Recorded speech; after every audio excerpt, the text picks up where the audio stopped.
permasalahan utamanya kenapa tadi batu bara naik cukup signifikan ya. Memang tadi ada keterlambatan dari penyesuaian produksi terhadap permintaan. Jadi kalau kita lihat kan permintaan secara global turun cukup drastis di kuartal 1, itu kita lihat bagaimana kontribusi Cina ya ketika memang ekonominya turun cukup signifikan. Di kuartal kedua berlanjut ketika memang beberapa negara juga mengalami pandemi, dan di kuartal ketiga ternyata kenaikan demand juga cukup signifikan. Bahkan di kuartal keempat permintaan global udah naik dibandingkan kuartal keempat 2019.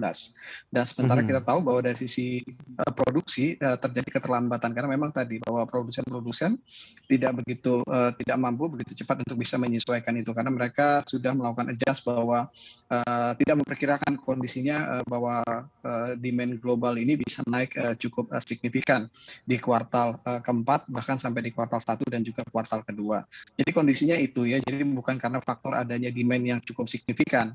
Artinya apa? Bahwa ini akan sensitif terhadap tadi ketika nanti produsen batu bara sudah bisa menyesuaikan atau mulai meningkatkan kapasitasnya. Dan kita melihat bahwa di 2022 kemungkinan nanti akan terjadi kenaikan dari sisi supply dan ini yang kemungkinan akan sedikit memberikan akan memberikan pengaruh cukup banyak terhadap tadi penurunan harga batu bara. Baik, kalau kita lihat dari sentimen komoditi super cycle sendiri ini kan seakan-akan nggak sebegitunya Pak Alfred di harga minyak. Ini penyebabnya seperti apa yang menyebabkan hal tersebut dan apakah karena pabrik di China ini yang menggunakan batu bara mulai aktif lagi? Ya, kalau kita lihat memang tadi bahwa peran Cina termasuk cukup signifikan ya dalam pergerakan harga komoditi batubara secara keseluruhan, baik itu dari sisi produksi dan juga baik itu dari sisi konsumsi.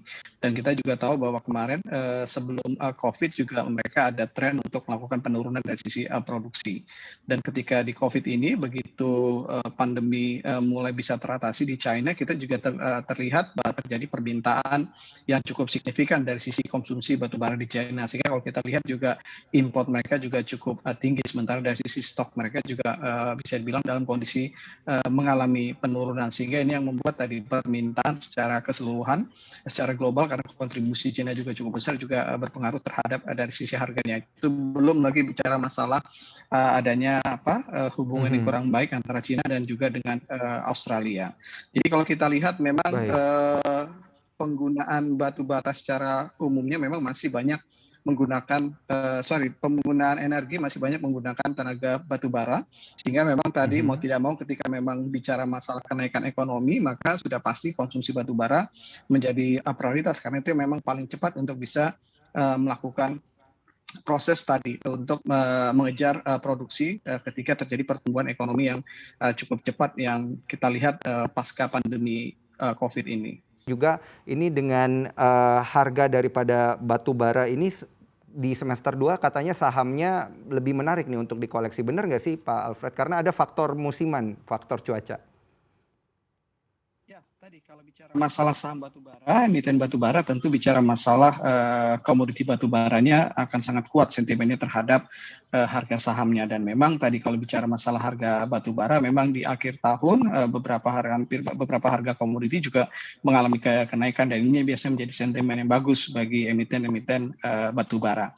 Yang kedua yang menjadi faktor juga biasanya kan emiten batubara kita tuh punya kebijakan dividen yang bisa dibilang cukup terkenal paling besar secara rata-ratanya dibandingkan emiten di sektor yang lainnya. Dan biasa momen pembagian dividen itu kan datangnya di awal kuartal kedua. Jadi memang momentum semester kedua itu memang cukup bagus sebenarnya dijadikan timing untuk emiten batubara. Selain tadi bicara masalah harga komoditinya, yang kedua tadi bicara masalah musim pembagian dividen yang datangnya di awal kuartal kedua 2021. Jadi dua sentimen itu yang membuat tadi bahwa timing di semester kedua itu memang jauh lebih bagus dari sisi timingnya kalau bicara masalah emiten batubara berdasarkan dua sentimen tersebut. Baik. Dari yang pertama, bagaimana nih untuk kita melihat atau memvaluasi emiten-emiten batubara yang masih murah? Contohnya ada beberapa, kita mengambil 8 contoh emiten batubara, Pak Alfred. Tapi kalau kita bandingkan pergerakannya untuk pergerakan harga batubara 1 bulan yang sudah meroket tertinggi sepanjang masa begitu, Pak Alfred, ini pergerakan daripada emiten-emitennya malah ada yang terkoreksi begitu. Ini pandangannya seperti apa nih? Ya, memang cukup unik ya dalam tahun ini ya. Artinya apa? Bahwa kita melihat ada hype yang berbeda yang terjadi di bursa kita. Artinya memang emiten-emiten yang bisa dikatakan punya performa yang cukup bagus, bisnis yang sudah sustain, relatif cukup berat mendapat apresiasi dari pasar. Bahkan cenderung sekarang hype-nya lebih kepada emiten-emiten yang tadi punya exposure digital atau teknologi. Jadi kalau kita lihat di batubara juga tidak jauh berbeda. Jadi kalau kita lihat memang seolah harga batubaranya naiknya sudah cukup signifikan, tapi sementara kalau kita lihat year to date saham-saham batubara masih banyak yang terkoreksi. Jadi memang tidak bisa lepas karena faktor tadi demand atau animo pasar sendiri terhadap emiten-emiten yang ada di sektor komoditi. Nah, kalau terkait dengan bicara masalah emiten batubara saat ini, memang tadi bahwa cukup banyak emiten kita yang sebagai produsen batubara, dan ada juga banyak juga emiten yang punya exposure tadi dengan bisnis batubara seperti dari sisi jasa penggaliannya, begitu juga dari sisi transportasi dan sebagainya. Nah, terkhusus untuk emiten batubara, kalau kita lihat yang paling besar kan kita punya ada 4 emiten ya, ada PTBA, Adaro, ITMG, dan juga ada Bayan. Cuma kalau dari sisi Bayan mungkin dari sisi likuiditasnya nggak terlalu cukup sustain ya, dan kita melihat ada Adaro, PTBA, ITMG sebagai memang first linernya untuk emiten batubara emiten di sektor batubara.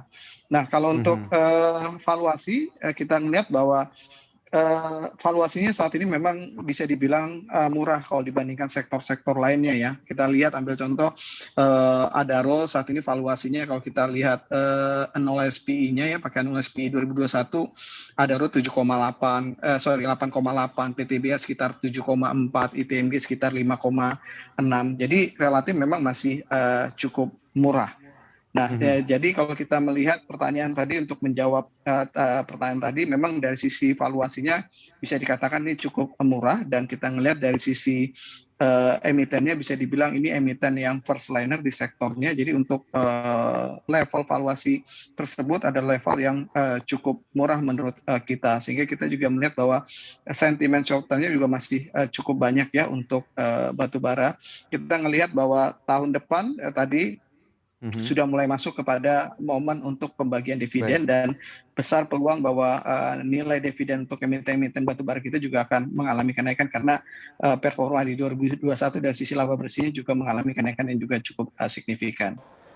Untuk informasi lebih lengkap dan berita terkait, jangan lupa untuk klik link yang sudah ada di deskripsi. Dan jangan lupa juga untuk menginstal aplikasi CNBC Indonesia yang ada di Play Store dan juga App Store. Jangan lupa untuk kemudian di-subscribe ya.